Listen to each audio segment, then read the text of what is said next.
which I do all the time to you guys, is like give feedback. And I'm like, wow, I need to feel this more. Like what it feels like knowing someone's coming to me with feedback. And I know it's from this person is like literally going to make me so much better. But it's like, I need to feel that more. Yeah. It's still feedback regardless. But I just want to hear that it was perfect. And that it meant a lot to you. I just want to know that it was the best thing you've ever heard in your life. Tell me that. Did he at least let you ride the high of like... 100%. Okay, cool. Good. I'm glad to hear that. Because that's the only feedback I've gotten for a couple of days. Is like, oh, that was great. That was awesome. Da-da, thanks. But... A couple days pass by. It's like, hey, some things you need to know. That's good. That's good. Which I know it's there, but... Did he sandwich it between two compliments? It was a he. He did. Jonathan Duque said yeah, he. I think I did. Yeah. Was it a he or was it a she? Can't tell. Did they? Yeah, that's. I mean, No, I know. Up to your discretion. I know. I just can't verbalize it. You Did- can't. Did this person sandwich it between two compliments? Or was it too constructive sandwiched between one compliment? No, it was. Or just like straight up, hey, got some advice. No. There were many compliments beforehand. Were there any at the end? Open face sandwich. I think they call that a pizza. I'm not sure.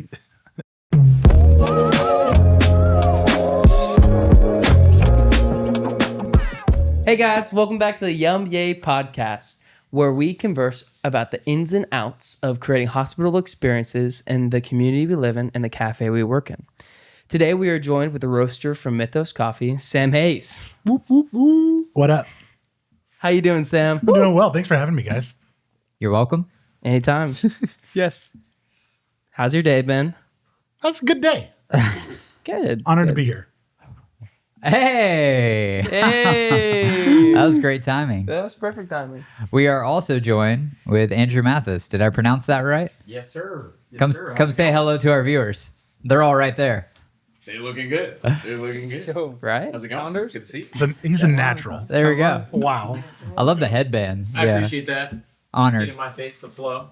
What was your name? I'm Sam. Andrew. For Mythos Coffee. Sam from Mythos. Coming to you live. Our first guest ever, actually, Yeah. on the podcast. And- So Big on.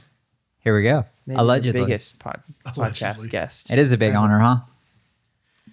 The biggest. Right? Really big honor, right? Yeah. Super stoked to have you, Sam. Glad to be here. I just want to go on record and say I love you. I love you. I'll go off record and say I love you. I love you. I think you have to cover your mic. when I it's love you off too, record. Sam. I love you. That's so sweet. Yeah, Sam. Well, the reason we brought you here today is because you're impeccable in all things. Most thank things. Most things. I don't want to lie. Yeah, Sam has been such a special part of, I want to say, not cafe, but our community for a long time. Longer than me. He's been on this earth much longer than I have. Much longer. I'm an old man. Yeah. If you're familiar with Wondah Coffee at all, you were probably honestly familiar with this man. If you've been at least 3 times to Wondah, there's a high yeah. likelihood you've seen this guy. 80% chance at least. On the other side of the bar, like the guest side of the bar. Yeah. So, but oftentimes he has worked with us a couple Saturdays. Yeah. Cool Saturdays, yeah. Yep. How are those Saturdays for you? Honestly, I love them. That's what we love to hear. My gosh. That's what I'm talking about. I just took a sip of this and all I tasted was duct tape. What are you What- drinking, what do you Parker? got Not there? sponsored. Yeah, what are you drinking? This is a first rendition of Wondah canned beverages. What does it consist of? If Aspartame. yeah. Is that how you say that? I think so. Massachusetts. Still wrong. You said that state today multiple times in our conversation about maple syrup. I did. Could you inform our guests and possibly one of us how to say that word? Yeah, please. I would love to. Massachusetts? I just don't understand how that's different than what I said.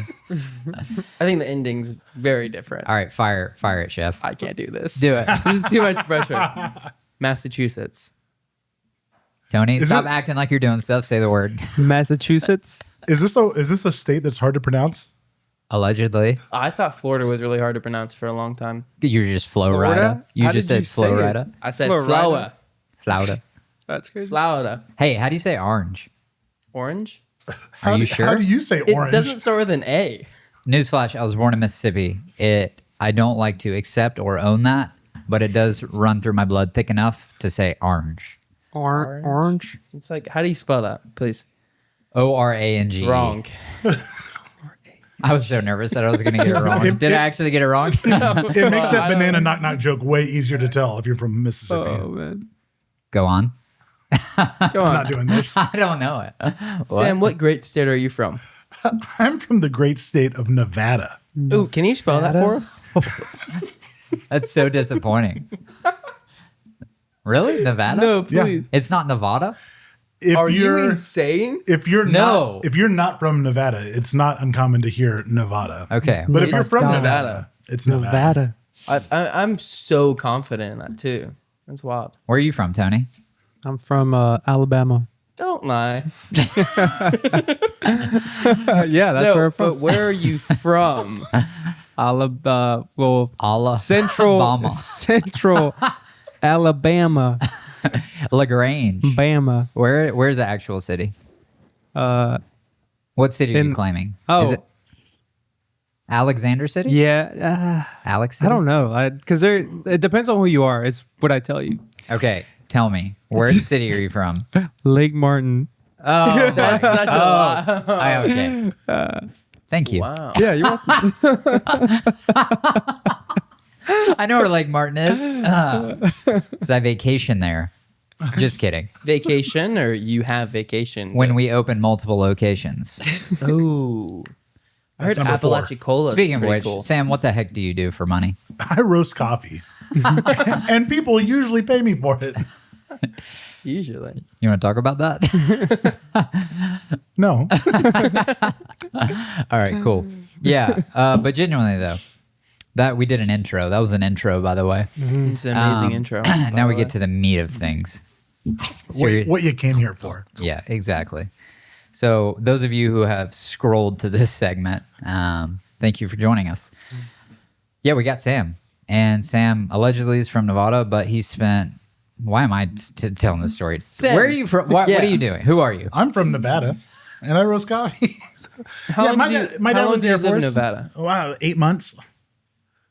Yeah, it's crazy. In womb right? or out of womb? Well, I guess in womb, 16 months. You gotta. Wow. What? You were No. in the That's womb for 16? Whoa. That's why in you're the so womb, big. in the- That's why you're so big and strong. Wait, do you I have? thought you were You're saying a how long month was I early? in Nevada? Like, Was there triplets? including in womb time and out of womb. That's wild. Your poor mother. No, I was actually born a couple weeks premature because I was getting too big. I don't believe that. But because I was getting too big at 2 weeks premature, I was actually a very average sized baby. Just 2 weeks. so how big were you? 7 pounds and 3 ounces. Wild. I don't know what that I was means. 10 pounds. That's a big baby. Really? Yeah, I was 10.2. Maybe your mom Joe- should have Yeah. like popped you out way Do you sooner. apologize? I have frequently, actually, Okay, since I've learned that information. And you will continue to. Yeah. So 7-pound baby comes out. What's little Sam's first steps? Much later. It's good. I like that. Probably what, like a year later, or like I year don't and a know, half. something like that. The details are fuzzy in my mind. What's the first one you can remember? Yeah, we're short story long. So long. Yeah, then I roasted coffee. Well, your dad's from there. And you're the Air You Force. said Air Force. My dad was stationed there. My mom's from there. My dad's from Tennessee. Okay. I'm confused. You're the only 10 I see. Praise God. So, after Nevada, Yeah, moved around a whole bunch. Just went all over the world. Went to the Netherlands, you? went to Germany, Oh. and then back to the States. Georgia, and then Florida. Nice. And so, yeah, from 4th grade on, I was here in Niceville. Beautiful. Oh dang! I didn't realize you were here since 4th grade. 4th grade. So you're like a local boy. So local. This guy's king of the town. Do you remember? I guess Mullet like Festival, I do. no, I've never Good times. been to it. I've not. People keep talking about it, and like And we won't stop until Florida Georgia line comes back. you guys had Florida Georgia line. Yeah. Jason Aldean. We did? Yeah. Whoa. Yeah. This is crazy. Billy Ray Cyrus, That Billy Ray happened. Cyrus. local country music festival. That's now over because too many people So- got stabbed. I don't. I'm is that really- sorry. that's not. Allegedly. They didn't give us a formal reason, but So 4th grade. Yeah. What does a young boy like you do? in 4th? I mostly go to school Okay. and get bored during the Well, summer. You're young people that you We'd go down to the dime store. well, the young people that you take care of do not go to a school building. They do don't. We have a 6-year-old and an 8-year-old, and they school at home. Which one came first? The 8-year-old.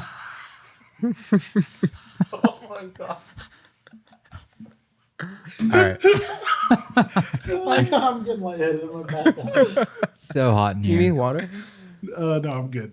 I'll catch up here in a second. But if I may speed this train along, Yes, our please. first stop for me is Birmingham. Yeah. So, man, how do we get from Niceville to Birmingham? How did you? Well, yeah, growing up, I thought I would go into the military like my dad. Thought that for a long time. Ended up not doing that and pursued a career in ministry first. Went to Flagler College in St. Augustine and then went to seminary up in Birmingham. That's how I got to Birmingham. And when I got to Birmingham, I did not care at all about coffee. But coffee was just like part of the culture there. And so I got into it and learned to like it and realized I had a few friends that worked in coffee shops and the coffee they made was way better than the coffee I made. And it just put me down a rabbit hole. 10 years later, here we are. Dang. Well, Cheers. What was the shop that like put you on coffee? For sure. The first shop I worked at was Seeds Coffee, West Homewood. Shout out. They're still there. they So are. they must be Gas doing station something one, right. right? It was an old gas station before they had it. That's classic. Yeah, So Elliot. sick. Yeah. Do you remember the friend who got you into coffee? I mean, it was so many, but the one I refer to that made the coffee that was way better than me was Kyle Logan. And he worked at two a few first different names. coffee shops. But yeah, it was just a wealth of knowledge about coffee. So shout out Kyle. Come on. We've all had that that. friend. Who was yours?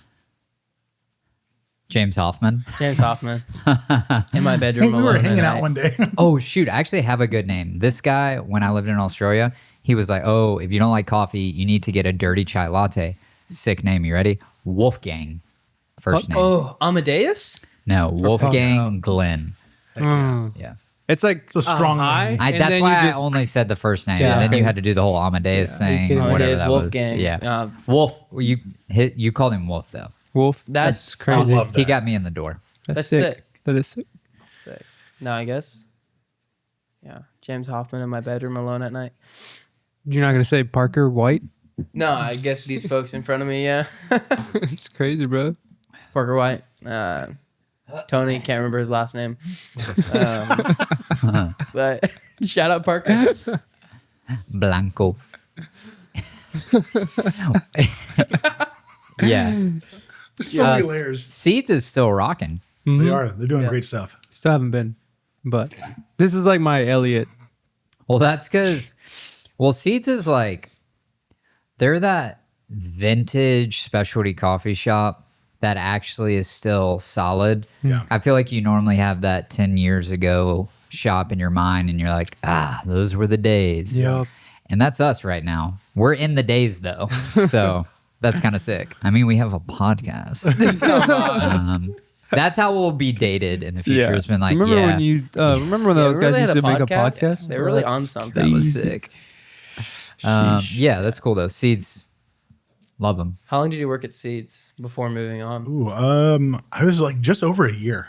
Really? It wasn't too long because so I started getting into coffee while I was in school, but not till like the latter half of school, and I didn't start working there until I mean, I was a year away from graduating. So Okay, cool. after I graduated, and it was like time to move on. You're like deuces. Yeah. So- Moved down here, started working at a church. And this is several years before Wondah. This is a few years before Tango 3 in the area opened up. And there was just no coffee in Okaloosa County that I wanted to go to. And so I would go to Amavita. I would drive an hour to go to Amavita to get some decent espresso. Classy. Wow. Keyword. Classy. Decent. Decent. Rude. You feel some pressure on you right now? Throwback. No, I was just kind of thinking that narrative is so interesting between like, I went here for this thing and then I left that place with this different thing. And I'm curious what you guys' thoughts are on like, specifically how like coffee and this ministry church setting like tie together. What's the rhyme? What's the reason? I feel like that's like a common theme. Yeah. Well, and there's a lot of people with a very similar story, like leaving vocational ministry for some reason or another, some, more dramatic, some less, but then moving into the coffee space. And I think there's something intrinsically tied to hospitality about that. It's funny because like I think it's like when you're in ministry, like people are your focus, but then it's so much your focus that I feel like you get burned out. But here in coffee, it's like, oh, coffee's my focus, but then it's like the second thing. So maybe it's like not so much as pressure to like perform for people. You're looking at so- the trees and the birds at the same time. Yeah. So then you like end up maybe like actually doing a better job at the people thing in coffee than the ministry. I don't know. I think there's ways Makes to sense. do it well. And I think there's ways we miss the mark. And I think that probably applies to everything a little bit somehow. Yeah. But yeah. Yeah, I mean, that was my story. Our little sign on the wall says, "The idea was birthed down under in Sydney, Australia." And then everyone stops reading and they go over to the bar and be like, "Are you from Australia?" I'm like, No, mate. Can you just read the rest, please?" But yeah, I went to Australia for Bible college and then came away with like this dream or vision to open a coffee shop, but based around, like you said, that word hospitality. And ultimately, like, this type of environment is so easy to cultivate, serving people and taking care of people. So yeah, it is interesting to see that narrative through ministry, and I'm sure other professions and people's intent in their life too. They're like, yeah, somehow I fell into coffee. I think maybe it's the simplicity of it. If you get burnt out chasing one thing and you're like, oh, found this really nice beverage, people pay money for it. Let's make it my life. Here we go. Yeah. Simpletons. Yeah. Yummy. Yeah, that's cool. Because I mean, you're in high school, little opera boy. Guys got pipes, Wow. and here you are making coffee. Yeah. What was that like leaving high school and being like, Yeah, I remember like a very defining moment was like right before I'm graduating, deciding to not go to college, which was decently hard to decide on because I was given a fantastic scholarship. I was given a full ride from UWF to go and perform opera for like the next 6 years, and I remember turning that down. It was like a very like spirit-led moment where I was like, I really like can't see myself doing this. I don't think this is where I need to go, and there's like still more for me here. So I remember like sending an email like to the doctor of music over there, Dr. Steenblick. Shout out, he's a great guy. I'm so sorry. he loved me, and I loved him. He was a great guy.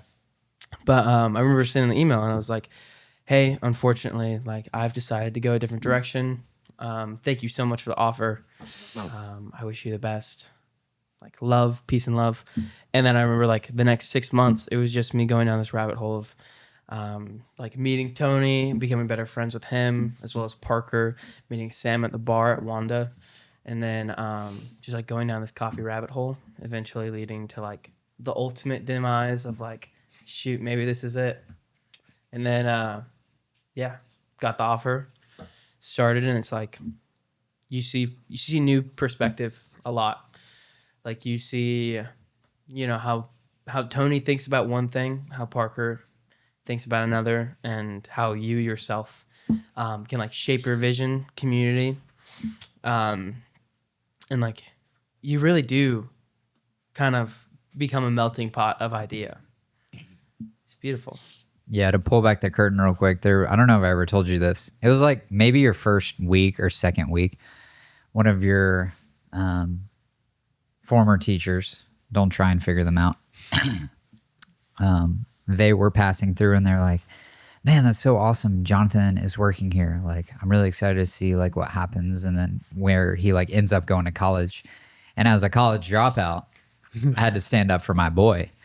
And like, that's my story is like, my whole family. I went to college, super smart. Dad has a PhD, engineers, doctors, all that. So like in that moment, I was like, shh, no. Like trying not to have that stigma on people of like, this is what life looks like for you. And this is my plan for you. So to see you write that email to Doc and like embrace something that you felt peace about, realizing that, discerning that and being like, no, how'd you phrase it? You said, I'm not done here. Like, there's more for me here. Yeah, there's just, and it takes yourself, like, humbling yourself to what God wants for you and, like, the plan he has set in your life. And you don't all the time want to do it. And, like, it is amazing living in ignorance because you don't have to worry about a lot of backlash. But you kind of are put in a situation where you're being told something, you're being led to something, and it's to deny that is an impressive level of ignorance. And so it just took a lot of like humbling and being like, I don't know like what I need to do right now, and letting it play out, which is like releasing control, especially like high school kid right out of high school, graduated, about to go to college. Everybody he knows, everybody he's been around for the past 4 or 5, 6 years are all doing the exact same thing. And it's like staying behind, stopping yourself in the momentum that you're in. It's like, what are you doing? Everybody's going to be questioning you, but especially when the narrative is you're working towards this for exactly your like, whole life. Like I was everything you've done to prepare yourself for these next 4 years, you've already done for the past 4 years. See, that's the problem, right? And it's like, yeah, it's not leading in you to school to something. learn. Here, I'm coming to school today to learn this thing. It's like, no, I'm just here to check a box, take a test, because this And go on to the next is what big school is box I have teaching us, to bro. Yeah, check it's like very challenging. And like throughout this past year that I've been at Wondah, it's like I believe I've challenged a lot of people in that thought process of like, oh, this is what I need to do. And a lot of the times, feeling yourself you need to do something is like almost just to cope. It's like, I don't know what I want to do, but I need to do this. Yeah. So I don't know. It just stopping yourself, stopping the momentum you have in something that maybe you're not 100% sure in, and just like letting go of the wheel. Or that's a horrible example. Never let go of the wheel unless you're parked. But Or someone else's hands are on the wheel. yeah, just like sitting in Jesus. the passenger seat for once. Yeah. That's fire. Good job. Boom. What about you, Sam? How's college? It was fun. I had a good time. Was it worth it? Paid a lot of money for it. And you're It was a a good time. reverend? You're a reverend now. Technically, yeah. I still got the ordination. Dang. Do you ever? Awesome. We can use I that. guess you don't really lose that, right? It depends on what denomination you're in. Yeah. That's true. Yeah. But the SBC is pretty loosey-goosey with it, so I still got mine. Apostate Samuel Hayes. I had friends in like the Anglican church that had to go like to all these like meetings and things, and this is a month-long process, like months-long process, years even. And I was at this rural Baptist church in Mulga, Alabama, and the pastor was like, Mulga. It just rolls off the tongue. Yeah, I said it in my head a few times. It's Mulga? poetic. Yeah. Like Mul- Mulga. Mulga. Mulga. Mulga. And the pastor just told me, if you want to get ordained, we can do that one afternoon. And I was like, okay. So we did it. Dang, bro. I called I called my parents like a couple days before we were doing it. And they're like, "You didn't want us to come up?" I was like, "No, it doesn't feel like a big deal." Was it a big deal? It depends on who you ask. Okay. Yeah. I didn't think it was. I thought there should have been, more vetting or something. I don't know. It was, This guy's solid. I think it's like if you're past 6'6", you don't need that. Yeah, I just get the that's pass. chill, I think yeah. that's it. Yeah, that's what I've heard so far. Just come out back. We'll ordain you. Yeah, you said you're 6'8". You can Easy. follow me. he's in the club. He has it. Come on. So you're going to Alma Vita Yeah. At least once a week. at least once a week. At least once a week. Wow, that's dedication. Yeah. Why do you think? What was the biggest driver of you going to Alma Vita once a week? Also, what day? Yeah. Probably Saturday. Saturday. Okay, yeah, that makes sense. But I mean, the biggest driver was just wanting some espresso. I mean, I didn't have an espresso machine at the house or anything at that point. I mean, at that point, I didn't have hardly any gear at my house. I had a couple of pour overs and a Hario hand grinder. I mean, that was, and a stovetop kettle. That's all I had. So it was really just to like go be in a cafe setting and get some good espresso. Cause I tried, several of the shops close to my house before, committing to an hour drive every week. But, that's where I ended up. Nice.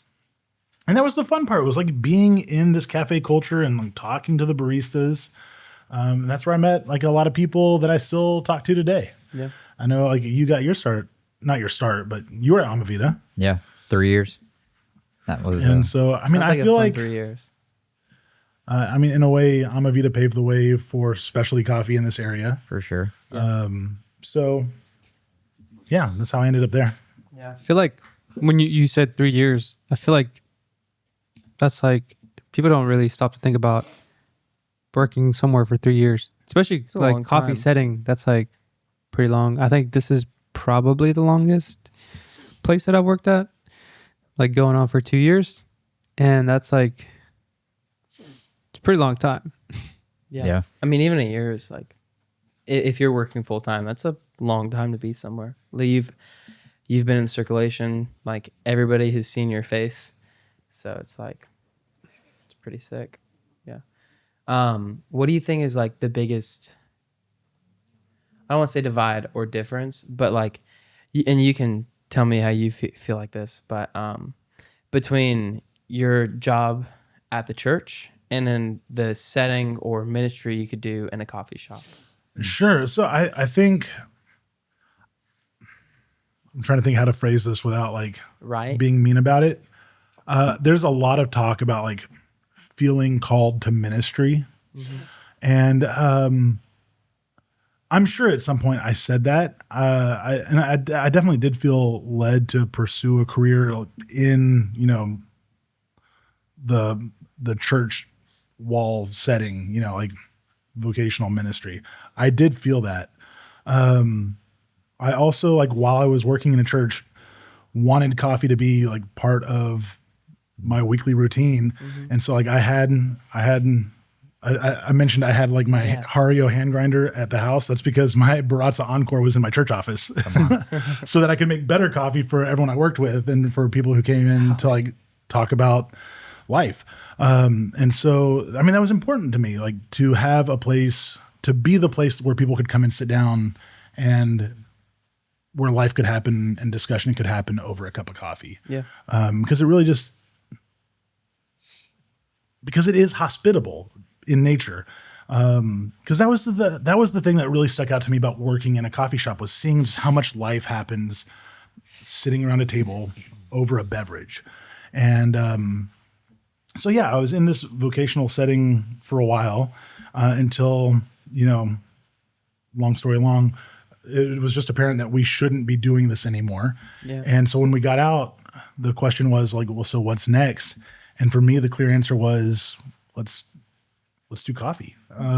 Like I had seen this, like I'd seen our community go from having no specialty coffee to having its first specialty coffee shop. I think around this time, this is like when Wondah is still a pop-up, maybe even a little bit before Wondah is a pop-up when I got out of that setting. But you asked specifically about ministry, and I think, no matter where you are in the spectrum of like believing, not believing, whatever, like if you do follow Jesus, your vocation is ministry. Doesn't mean it's in a church. It just means like you are someone who follows Jesus, and you should do that no matter where you are. And I think that's like the respectable thing to do anyways. And like, just because someone is, standing on stage or behind a pulpit or, wherever, doesn't mean they have inherently any more value or whatever else. It's just like, that's the vocation they're doing. And the person who's, making your coffee, that's the thing they're doing. And either way, you're called to do that with excellence. So I do think in terms of like hospitality, you have like unique experiences in a coffee shop that you don't get at a church. But the same thing could be said in reverse. True. Yep. Yeah, 100%.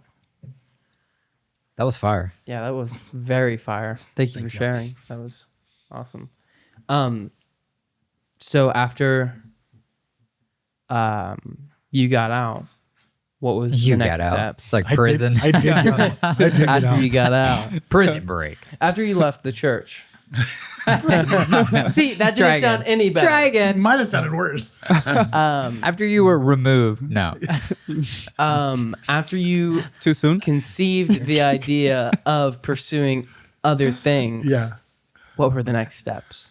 Yeah. So for me, Mythos was, I knew from the get-go it was going to be called Mythos. Mythos is, it comes from like the Greek. So there's like a little bit of that theology nerd embedded in the name, but it's the stories that get at the deeper things of life, like truth and meaning for a culture.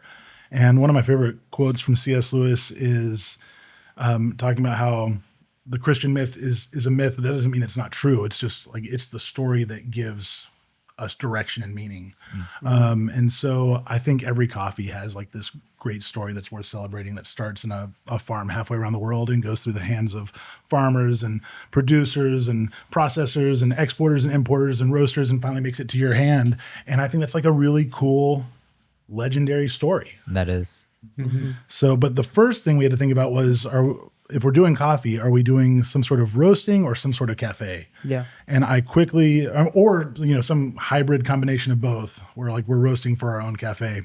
And as someone with literally zero business experience, I thought, let's focus on one and not two. Makes sense. And That's a word Smart. for some of you. Smart. Focus on one thing. Focus on one, not two. Yeah, whole ass one thing. Amen.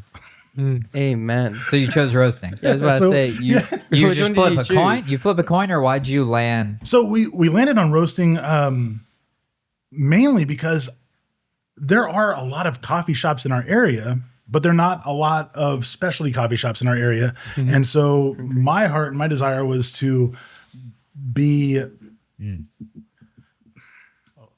what's the best way to say this? Minister? A roaster?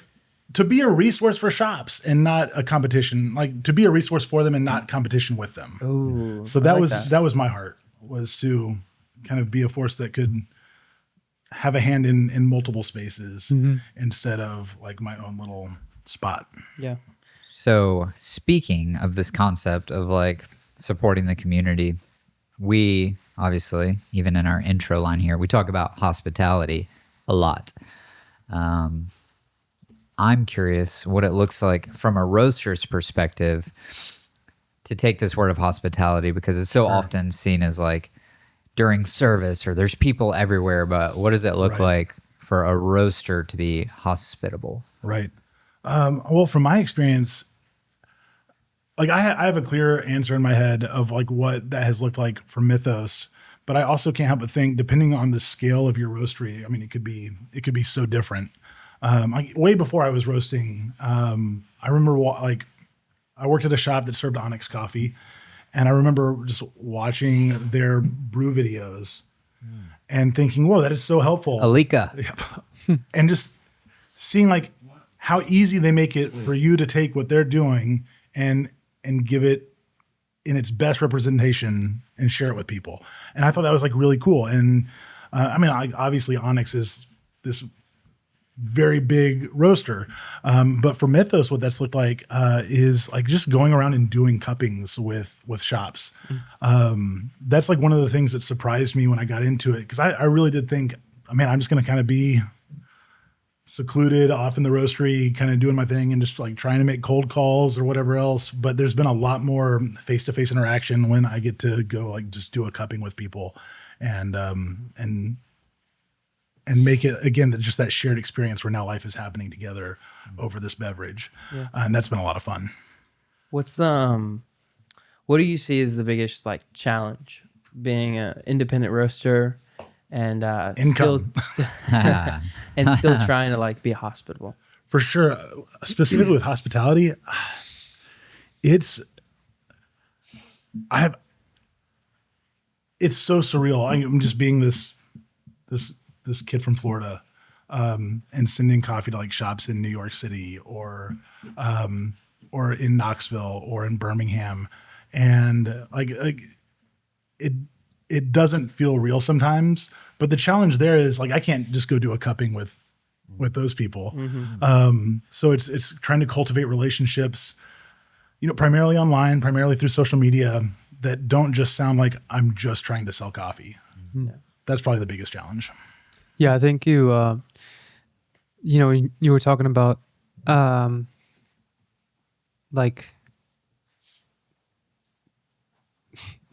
when you were talking. Amen, bro. Sorry. I think. Shoot, I lost my train of thought. All I could hear. All I could hear We was can edit this out. No, we can for sure. I got one. Yeah, dude, go for it.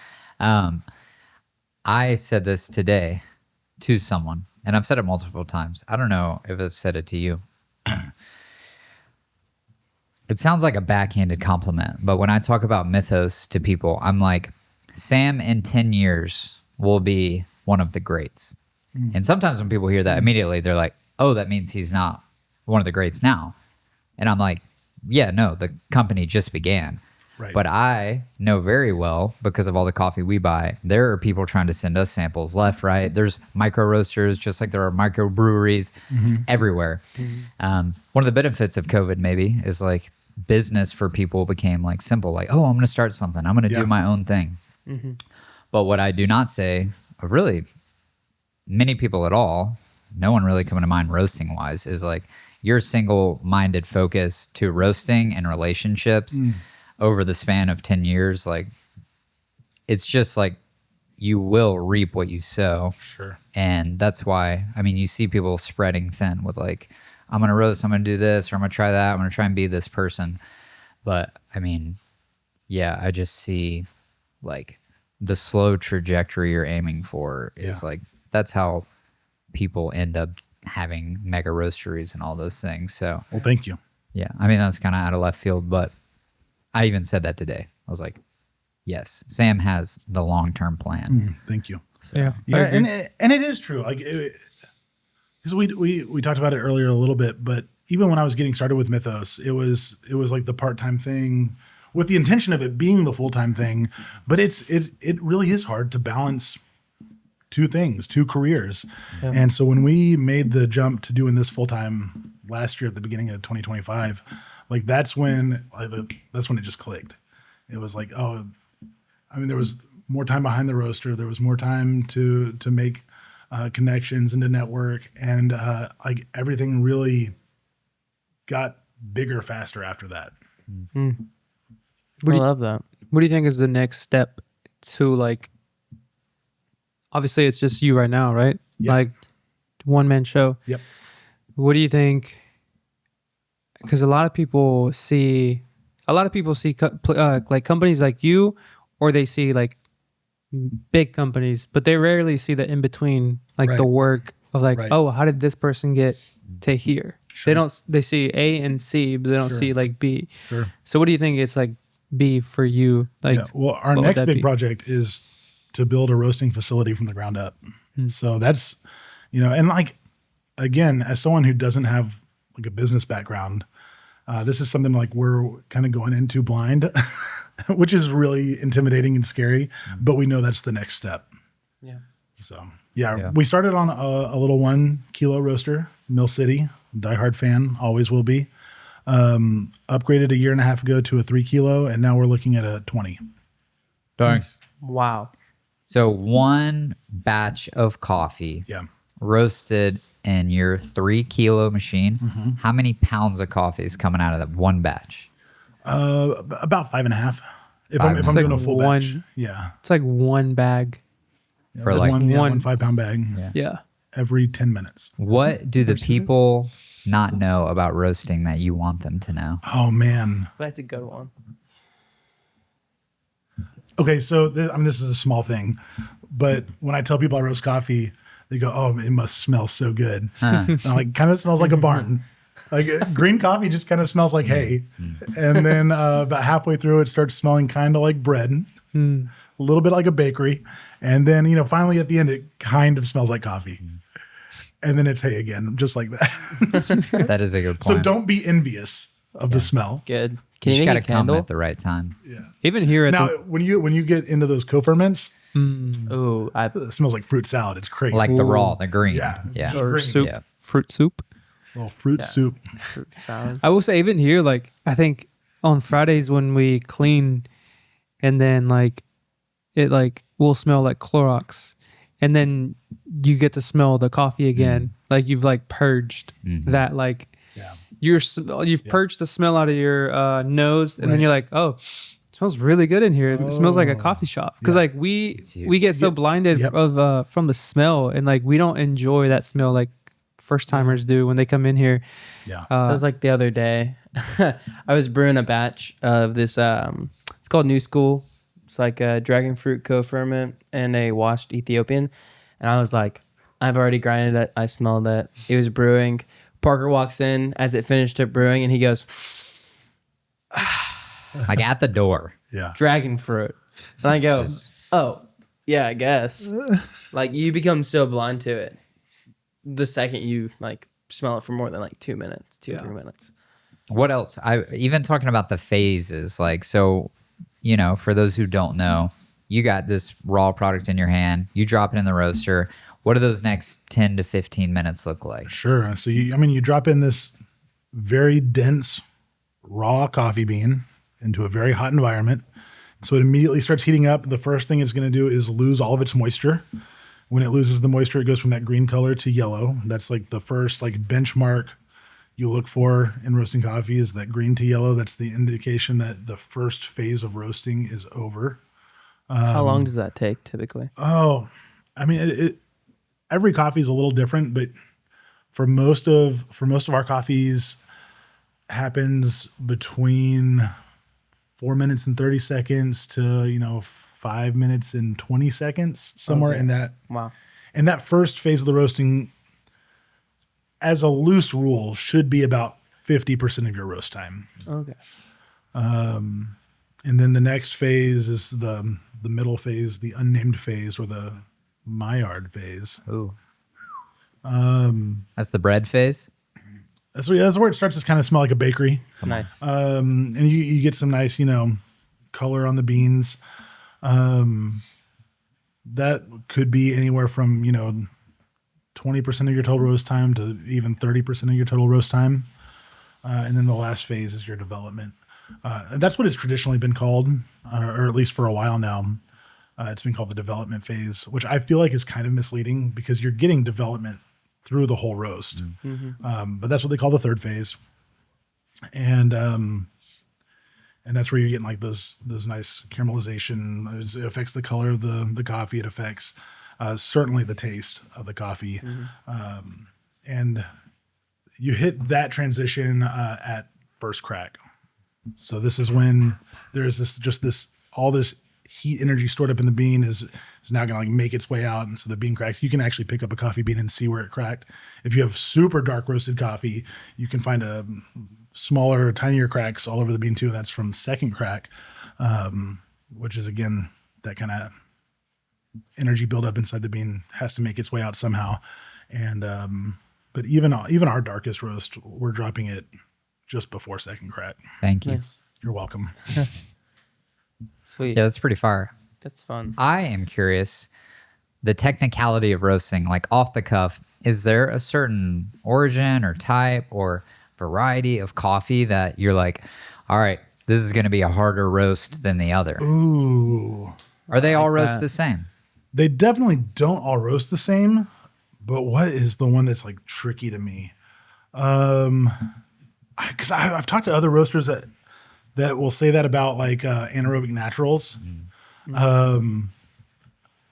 I actually prefer roasting those because the changes can be so wild that for me it's easier to be heavy handed with like let's hit it high heat up front and then like really turn it down and then get this nice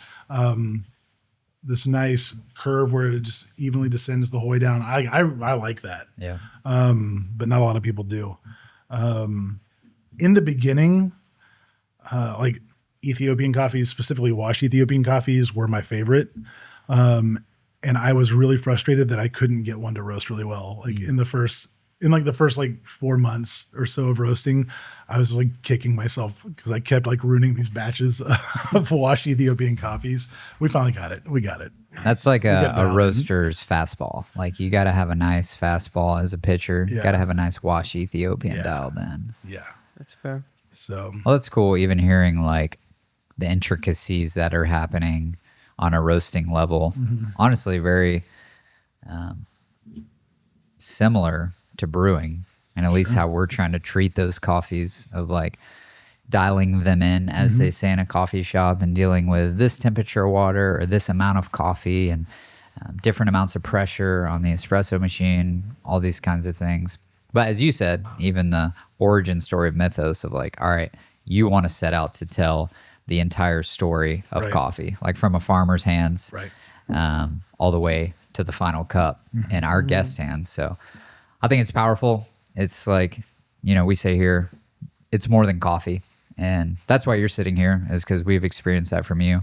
Like, yes, you're knowledgeable. Yes, you're skilled. Yes, you're doing great things. But like the core of your mission and Mythos and your family, shout out to them.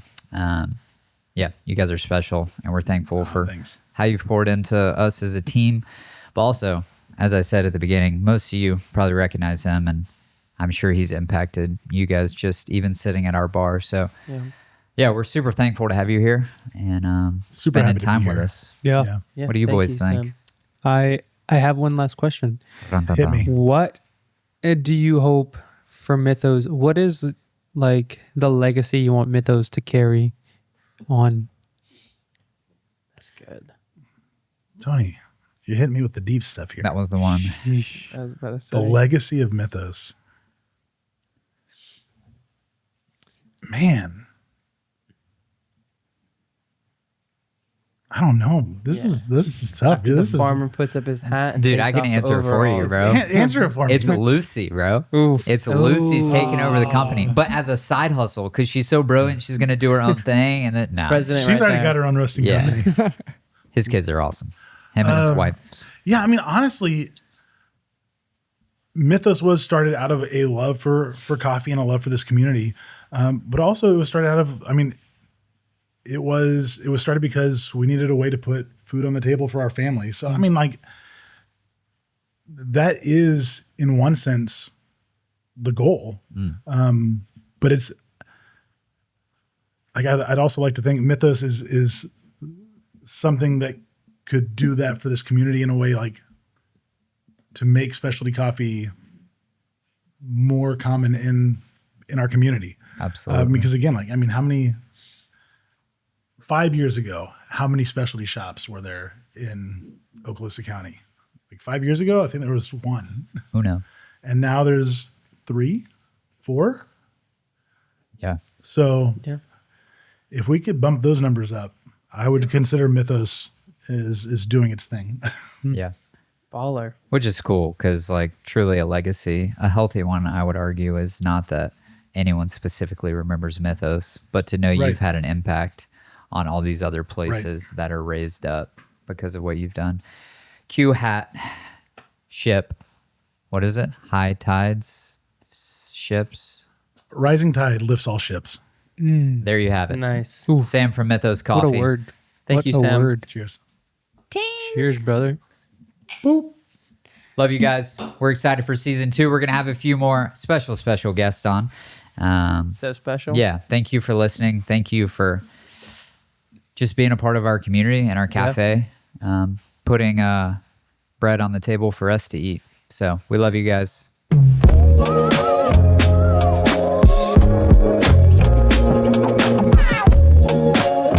My high school quote senior was no regrets, just lessons learned. Check it out. Florida weather is available year-round now. Great on espresso, great for iced drinks. Check it out at mythos.coffee. Mythos.coffee. Mythos.coffee. You told me to do something.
Come to Wanda.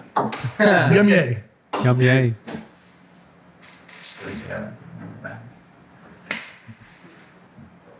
You guys do it. Whoever gets it first wins. We win. I mean, that. Oh, Greedy. Don't get greedy. You can't stop. It's over. Okay, no, that was not one. What do you? Yeah, that was. All right, peace out, guys. Love you. bye. No.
That's good.